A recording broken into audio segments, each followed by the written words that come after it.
Obviously, what I said yesterday about people letting go of everything and more or less just living on the streets has shocked a lot of people.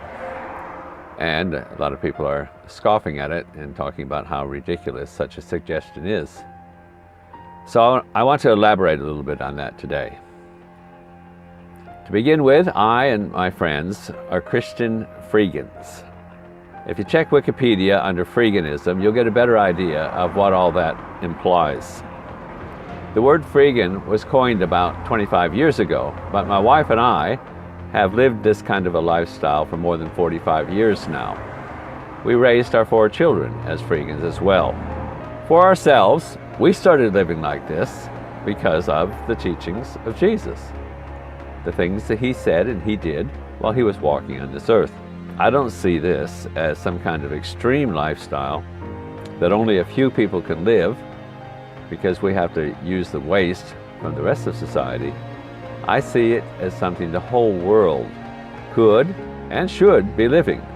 And if we did, we could all live quite comfortably, provided for without a single threat to the environment.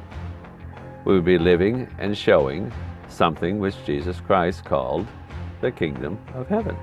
Far from being an austere and miserable lifestyle, I find this to be totally liberating. I eat well and I live well.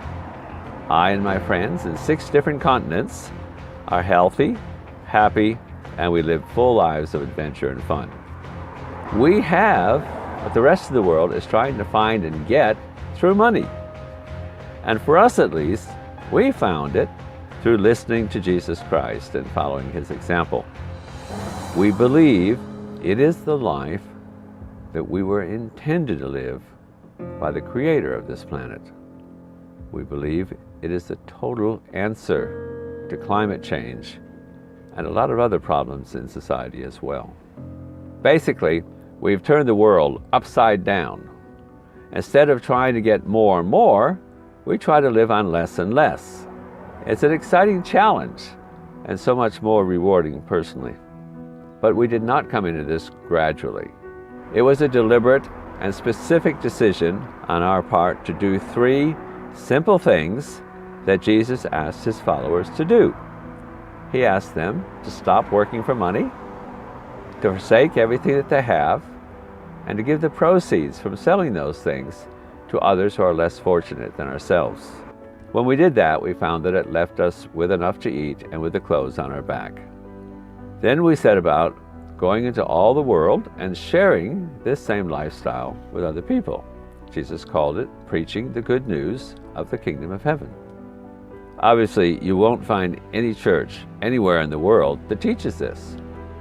But you know, if you challenge them on it, they'll have to admit it's right there. It's there in the 4 Gospels. It's just that nobody ever thought to actually do it.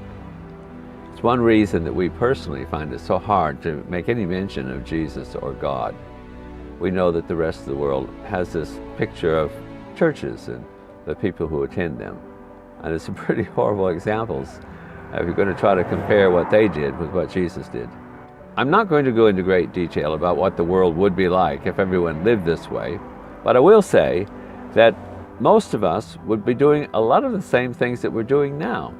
It's just our motive that would be changed. We would, for example, still have doctors and nurses, teachers, firemen, bricklayers. We would have farmers and grocers and people making clothes. But none of these people would be doing it for money. They would do it for the purpose of helping other people. And everything that they needed to do their job would also be provided for free by other people who are living and working in the same way. Obviously, bank employees, accountants, and people working in the mint, or selling insurance, or collecting debts, would also be out of work. Now, we think of that as a bad thing, but in fact, in such a society, it means these people would be free to do other things, providing a better society because of it. The sort of things that people produce would also be of a higher quality. Not something made to wear out quickly so they could sell more, but something made to last as long as possible. Clothes would be made for comfort, for warmth, and for long wear. houses would be built to make the best use of energy. And cars, if we had them at all, would be made to pretty much last for a lifetime. All of that could be done now, but people don't do it because it's not good for the economy. It slows down consumption. But before I go too far with that, I would acknowledge that the rest of the world is not going to live like this, unfortunately. So our lifestyle takes a radically different form. We are, according to Jesus, to stand out as an example of how the world should live, and not as a form of government at this stage. Jesus called us to be a light in a very dark world, or to be a city set on a hill, while we applaud any efforts that are being made to create a better world, like what is happening with the whole climate change movement at the moment, and people like Extinction Rebellion. And we do what we can to help support those causes. We understand that the full answer only comes when we link up with the Creator Himself and His plan for creation. I'm going to leave it here for now and go into that in a little bit more detail in the next report. Thank you.